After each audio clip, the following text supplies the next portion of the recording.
y demos gracias al Señor. Gracias, Padre maravilloso, porque sentimos tu presencia divina. Gracias porque te mueves en medio de tu pueblo. Gracias, Señor, porque aquí estás. Podemos sentirte, Padre divino. Y yo sé que tú ya estás obrando. Yo sé que tú ya empezaste a hacer milagros en este lugar. Porque donde están 2 o 3 en tu nombre, Señor, tú estás obrando. Cuán grande es Él, decía el himno. Cuán grande es el Señor de señores, Jehová de los ejércitos. Cuán grande es Jesucristo. Gracias, mi Señor. Gracias por cada hermano que está aquí. Gracias por aquellos que nos están escuchando a la distancia. Gracias porque tú estás, Señor, glorificándote en cada uno de ellos. Extiende tu mano poderosa. Tócale, Señor.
Se encuentra aquí y les voy a invitar a que abran sus Biblias en la carta a los Hebreos, capítulo 4.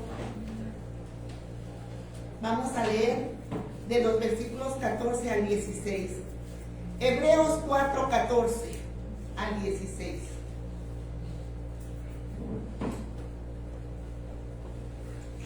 Hoy Dios nos concede un hermoso día. Gracias a Dios que no hace frío. El primer domingo que no hace frío del año. Está hermoso el día. Dice la palabra del Señor: por tanto, teniendo un gran sumo sacerdote que traspasó los cielos, Jesús el Hijo de Dios, le dejamos nuestra profesión. Porque no tenemos un sumo sacerdote que no pueda compadecerse de nuestras debilidades, sino uno que fue tentado en todo según nuestra semejanza, pero sin pecado. Acerquémonos pues confiadamente al trono de la gracia para alcanzar misericordia y hallar gracia para el oportuno socorro. Pueden ocupar sus lugares. Estamos llevando un curso sobre cristología en la carta a los Hebreos. Y nos dejaron una tarea. Esta no es la tarea, este es mi mensaje. Pero tomé un poquito de la tarea. Y les voy a sugerir que si tienen oportunidad en el internet, en el servidor, pongan ustedes la Biblia Continental AD y le pulsan ahí donde dice la Biblia Continental y se abre la página de la Biblia Continental. Y vienen los libros del Nuevo Testamento, busquen Hebreos y lean los comentarios y lean los capítulos del libro de Hebreos, que está muy interesante. Y pensaba en el mensaje de hoy, y esta semana tuve una noticia generalmente siempre hay un ahorrito, por si hay una emergencia, hay con qué salir adelante. Pero me agarraron con todos los ahorritos gastados. Y lo que vino a mi mente en unos 2 meses a más tardar, esto puede ser un problema que va a necesitar mucho dinero. Pero en vez de pensar a quién le voy a decir o qué voy a hacer, fui y le pregunté a mi Señor: Señor, ¿qué vamos a hacer? Porque ahora sí, si en 1 o en 2 meses viene alguna situación dura, no tenemos, ni vamos a tener con qué sufragar esto. Y me dio este mensaje tan hermoso. Me dijo: yo soy el sumo sacerdote compasivo. Había estado leyendo Hebreos y en los primeros 2 capítulos nos habla el autor de los Hebreos que Cristo es superior que los profetas y los ángeles. Y en mi mente lo entendí. Claro, Cristo es mayor que los profetas y que los ángeles. Y en el verso 3 y 4 nos empieza a hablar que Cristo es inclusive más grande que Moisés y que el sacerdocio del sumo sacerdote Aarón. Y ahí, pensando en las culturas, decirle a una persona que nació con la ley, que le dijeron siempre: tú siempre tienes que amar a Jehová tu Dios. Moisés, su libertador, lo instituyó. Dios le dio la ley a Moisés y Moisés, el libertador, es lo máximo que tenemos. Decirle: no, Jesús es mayor que Moisés y Jesús es mayor que el sumo sacerdote. El sumo sacerdote era la persona que cada año entraba al lugar santísimo con la sangre del cordero o del macho cabrío y lo ofrecía para la remisión de los pecados de cada israelita. Así que a quién tenían que cuidar bien que no le pasara nada, al sumo sacerdote, porque era el que los comunicaba con Dios, el que hacía que le perdonara a Dios. Pero llega alguien y le dice: es que Jesús es mayor que ellos. Es como si a mí me dijeran que hay alguien mayor que mi mamá. Para mí, mi mamá, lo máximo. Lo que sé, lo sé por mi mamá. Lo que soy, lo soy por mi mamá. Y no me pueden venir a decir que doña Chonita, por decir algo, es más que mi mamá. No lo entendería, no lo creería, porque nadie me puede quitar la idea que tengo. Hay que romper todo el esquema para poder decir esta verdad. Sin embargo, aquí el escritor les dice a sus lectores que si iban a abandonar a Cristo para regresar al judaísmo, estarían cambiando un sumo sacerdote mayor por uno menor. El escritor muestra que Jesús es superior a Aarón, por lo menos en 3 maneras. Y vamos a ver esas 3 maneras. Número 1, su ordenación es dada por Dios. ¿Qué nos dice Hebreos 5, 5 y 6? Dice: así tampoco Cristo se glorificó a sí mismo, haciéndose sumo sacerdote, sino que Él le dijo: tu hijo, tú eres mi hijo, yo te he engendrado hoy. Como también dice en otro lugar: tú eres sacerdote para siempre, según el orden de Melquisedec. Aarón fue tomado entre los hombres y elevado a la posición de sumo sacerdote.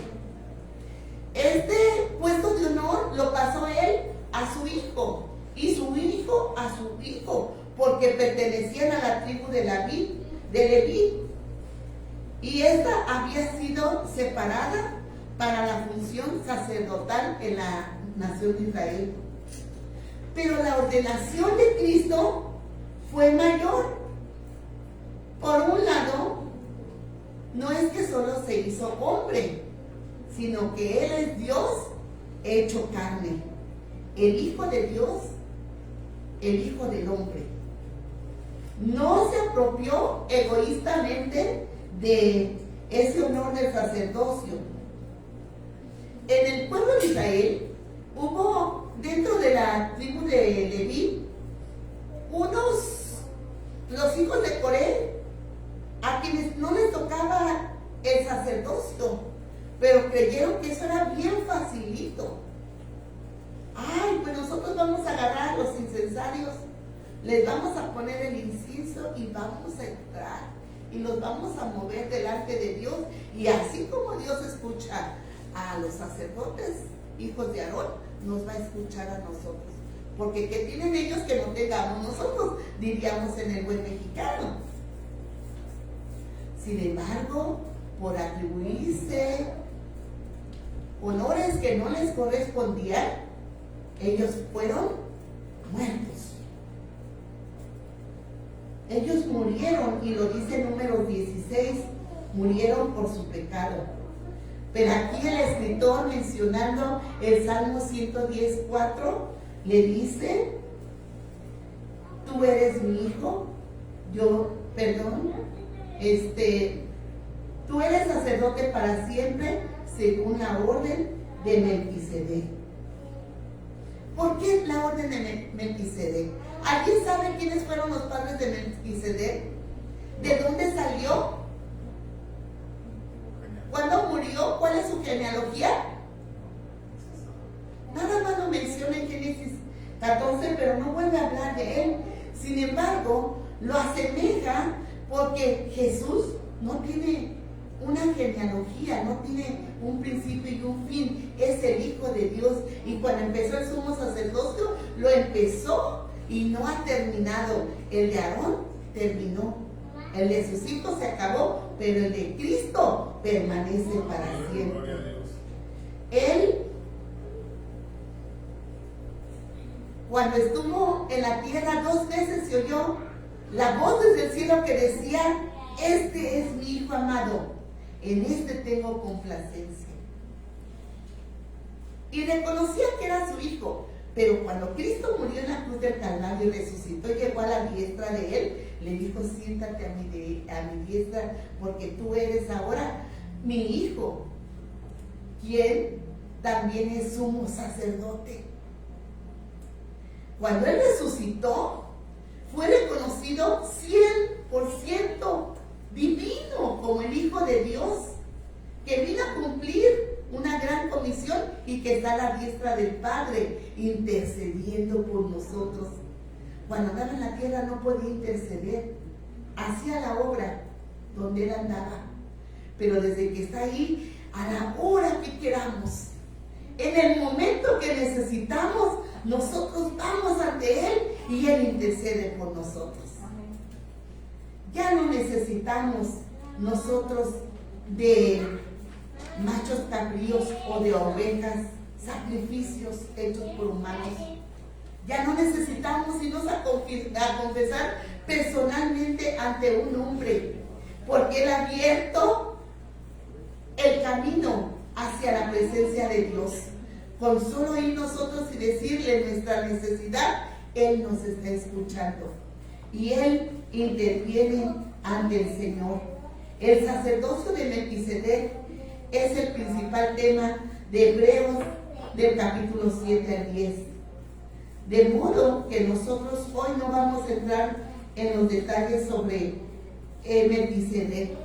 Pero Melquisedec era sacerdote y rey. Es el único que se llama sacerdote y rey. Aarón solo era sumo sacerdote. Llevaba las ofrendas y los sacrificios delante de Dios. Melquisedec, aparte, era el rey de paz, era el rey de Salem. Jesucristo no es del linaje de Leví, es del de Judá, y por su linaje es linaje de reyes. Y cuando Él se ofrece el sacrificio en la cruz del Calvario, Él es el sacerdote que lleva el sacrificio, y Él también es el sacrificio. Y desde entonces es el sumo sacerdote de la humanidad. Aleluya. Cristo es mucho mayor que Aarón. Cristo nunca morirá. Él no tiene fin. Aarón murió, pero Cristo permanece para siempre. Los sacerdotes, para ser sacerdotes, tenían que usar vestimenta especial. Para ir ante la presencia de Dios tenían que llevar el vestido tal y como lo había descrito Dios a Moisés. Usar su ropa de lino, usar la capa con las campanillas, por si algo estaba mal y moría, nadie podía entrar, lo tenían que jalar y sacar. Usar la mitra en su cabeza con el letrerito que decía santidad a Jehová. El letrerito iba por fuera. Jesucristo tiene vestiduras blancas y resplandecientes. No necesita usar hechas de mano. Jesucristo es santidad, es puro, es limpio, es santo. El sacerdote tenía que lavarse, tenía que ponerse las vestiduras, tenía que prepararse. Jesucristo constantemente está ahí para interceder por nosotros. El sumo sacerdote llevaba aquí unas tablillas donde estaba el Urim y el Turim. Llevaba el pectoral donde iban los nombres de cada tribu. Yo siento que así como los collares que a veces usamos las mujeres de piedras que pesan, al sacerdote eso era un peso más que llevaba, aparte de toda la vestimenta. Y lo hacía una vez al año. Hermanos, qué maravilloso es que Jesús en la cruz del Calvario llevó todo el peso de nuestros pecados una vez y para siempre, y lo borró. Toda la enfermedad, todo llegó y Él lo ha borrado. Segunda manera de saber que Cristo es mayor es su obediencia como hombre. Y Hebreos 5, 7, 8 y 9 dice: Cristo, en los días de su carne, ofreciendo ruegos y súplicas con gran clamor y lágrimas al que podía librar de la muerte, fue oído a causa de su temor reverente. Y aunque era hijo, por lo que pareció, aprendió la obediencia. Y habiendo sido perfeccionado, vino a ser autor de eterna salvación para todos los que le obedecen. Cristo aprendió de la preparación. Tuvo que soportar sacrificios, sufrimientos. Esta parte, el verso 7, el versículo 7, nos habla del sufrimiento que padeció allá en el Getsemaní. Nos habla de lo que estaba padeciendo. Él vino a la tierra y los judíos lo despreciaban. No lo reconocieron nunca como hijo de Dios. Era como si le hicieran bullying. Y cuando estaba en el Getsemaní, no lo vamos a extender mucho. Allá en su casa pueden ver Mateo 26, del 36 al 46. Él sabía que tenía que pasar el sufrimiento. Él sabía que tenía que morir en la cruz del Calvario. Y que para que ese sacrificio tuviera valor, fuera efectivo, tenía que pasar todo el proceso. Y su oración, cuando estaba en ese momento de angustia, de miedo, no era: Señor, que yo no pase esta copa. No era: Señor, que yo no muera en la cruz del Calvario. Señor, ayúdame a evitar la cruz. Sino que decía: Señor, permite que yo pueda pasar la copa y que salga de la tumba victorioso. Ayúdame a vencer a nuestro enemigo. Dame la fuerza, el poder y la autoridad para vencer. Hermanos míos, nosotros tenemos que hacer lo mismo. Dice Juan: en el mundo tendréis aflicción, pero yo he vencido al mundo. Y ustedes van a poder igual que yo. Estamos pasando sufrimientos. A veces sabemos que viene un problema grande. Y lo que tenemos que decirle a ese sumo sacerdote que tenemos: Señor, ayúdame a pasar victorioso. Ayúdame a vencer. A veces no quisiéramos pasarlo. Señor, que nunca me enferme yo de cáncer. Ay, Señor, que a mí no me salgan los hijos rebeldes. Ay, Señor, que a mí no me pase esto. Líbrame de todo mal. ¿Y cómo vamos a aprobar la prueba? Todos los niños en el examen, en la escuela hacen exámenes cada 3 meses. Cada que el maestro dice, ellos tienen que hacer examen. Y el niño quisiera exentar siempre: Señor, que de esta me exente.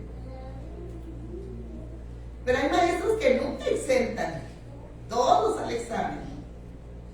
Nosotros también, para madurar, para crecer, para fortalecernos, tenemos que pasar las pruebas. Y cuando las pasamos, tenemos un gran testimonio que decirle a los que nos escuchan. Gloria a Dios, aleluya.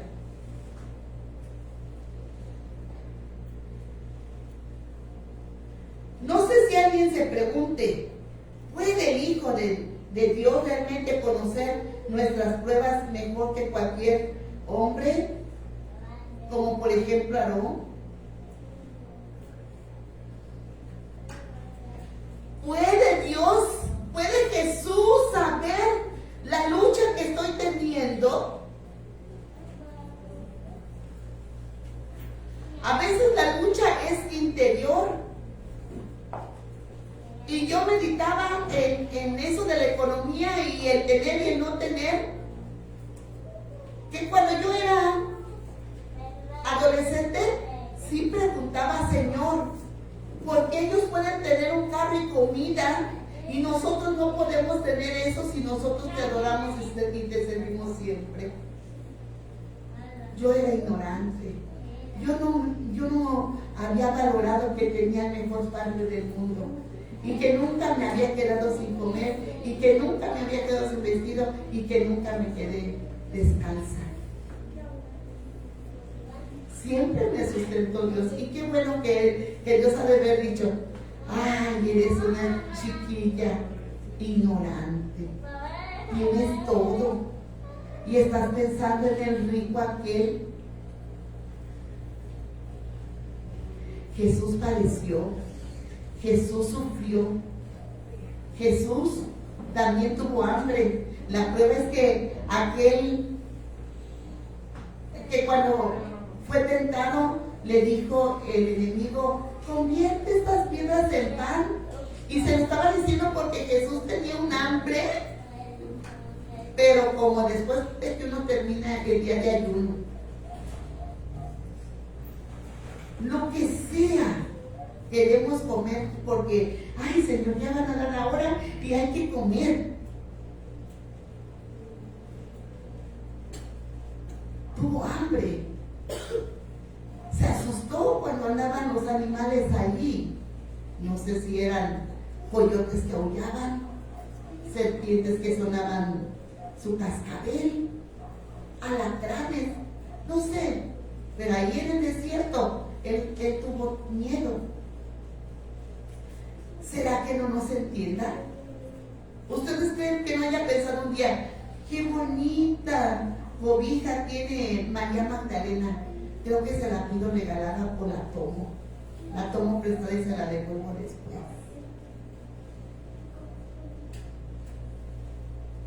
Pero Él fue puro y santo y nos entiende y sabe lo que pasamos e intercede en la presencia de Dios por cada uno de nosotros, porque Aarón hacía lo que podía, entraba con el cordero y le decía, vete en paz, ya tus pecados quedaron tapaditos, ya no los ve Dios, la sangre del cordero los ha cubierto.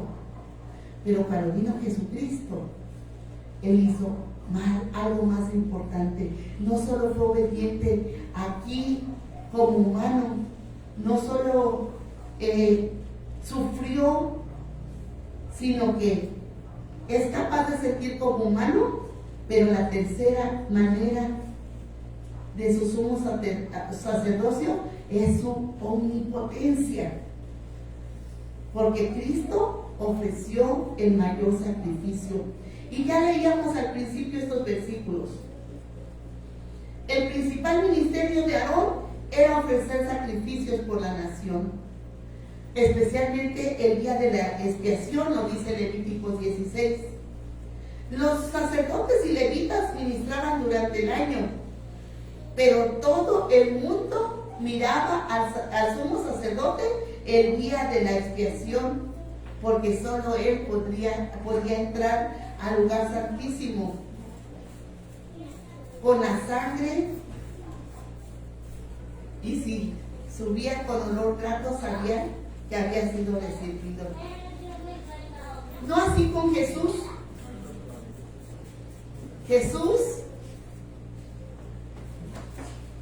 siendo el Cordero de Dios, sin mancha ni defecto, no necesitaba sacrificios por el pecado.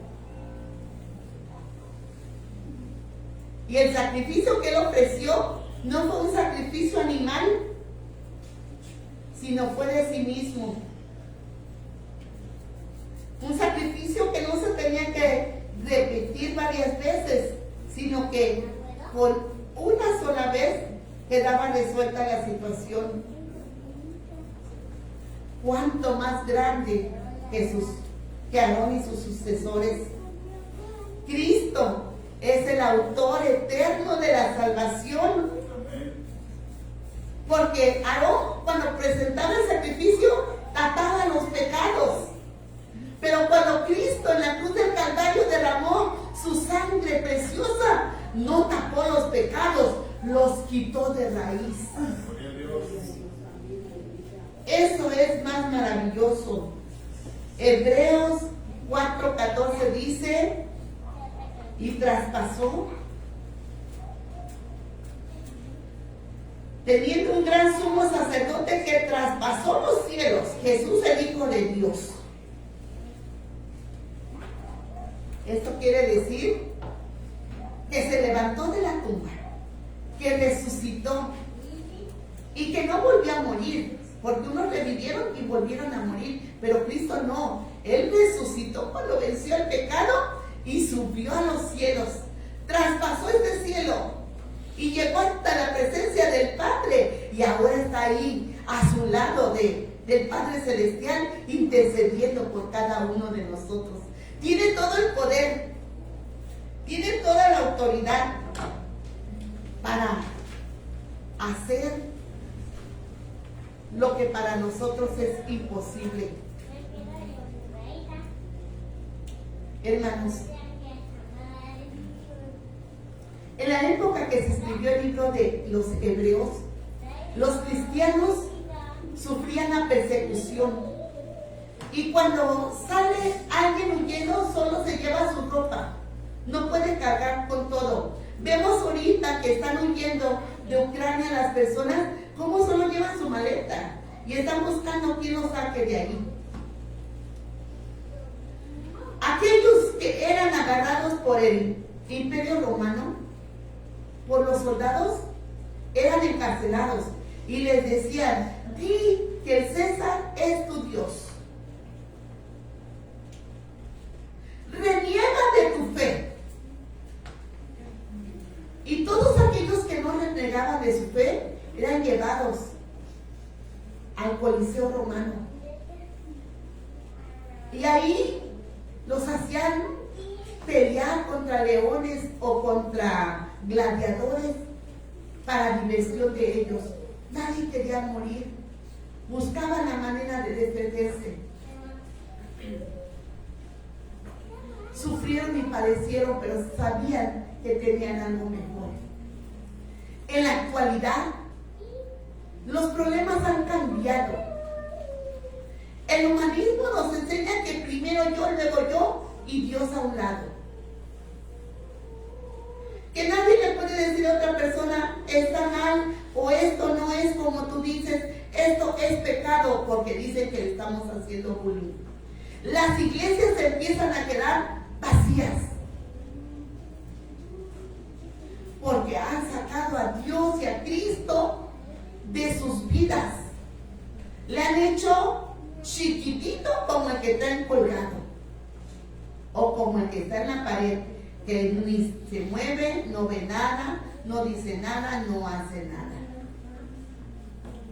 El Dios que yo conozco y el Cristo que murió en la cruz del Calvario fue más grande que Aarón.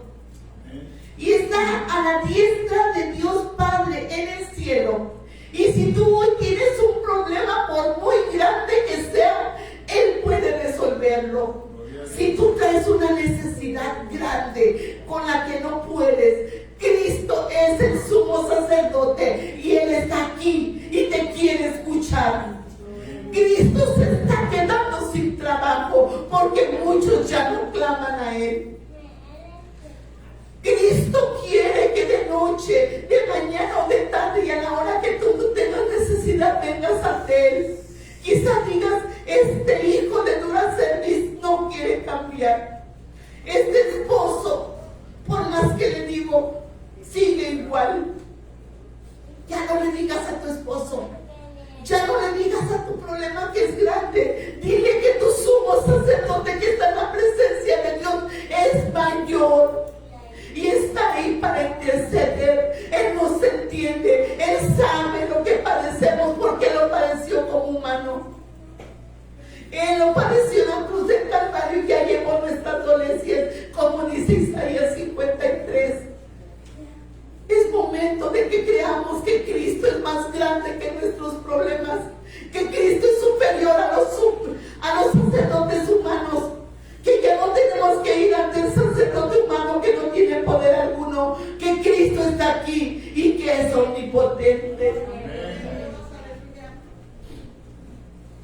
Dice un himno: su gracia es mayor si las cargas aumentan, su fuerza es mayor si la prueba es más cruel.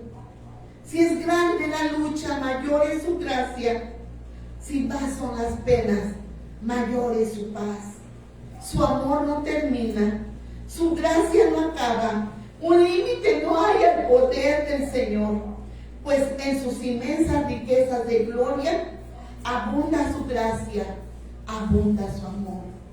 Si nuestros recursos se han agotado, si fuerzas nos faltan para terminar, si a punto ya estamos de desesperarnos, el tiempo ha llegado en que Dios obrará. Inclina tu rostro. Yo no conozco tu necesidad, no conozco tu enfermedad, pero conozco la medicina, conozco al doctor, conozco al abogado que puede hacer la obra. ¿Qué es lo que te está apachurrando? ¿Qué es lo que no te permite caminar? Si gustas pasar al altar, aquí está el sumo sacerdote y Él está para escuchar tu clamor. Maravilloso Padre, ¿a quién iremos si solo tú tienes palabras de vida? ¿A quién clamaremos, Señor? Si solo tú estás ahí para escucharnos.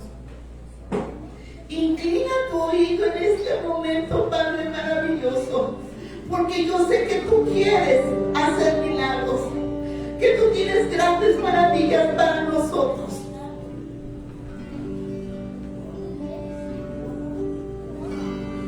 Hermano Clemente, ¿quiere pasar por los que están en el altar?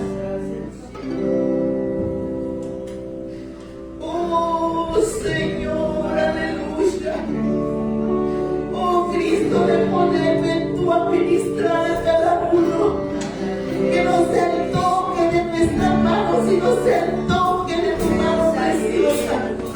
Que podamos escuchar tu voz audible diciendo: tus pecados te son perdonados, ven, no peques más. Diciendo que la gracia y la misericordia es tuya, que tú eres el que tienes el poder y la autoridad. Tú eres quien quieres transformar a cada hermano y hermana, a sus familias, Señor, y que no es hermano. Aleluya. Puedo sentir tu presencia divina, puedo sentir tu Espíritu Santo.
suficiente. Aleluya.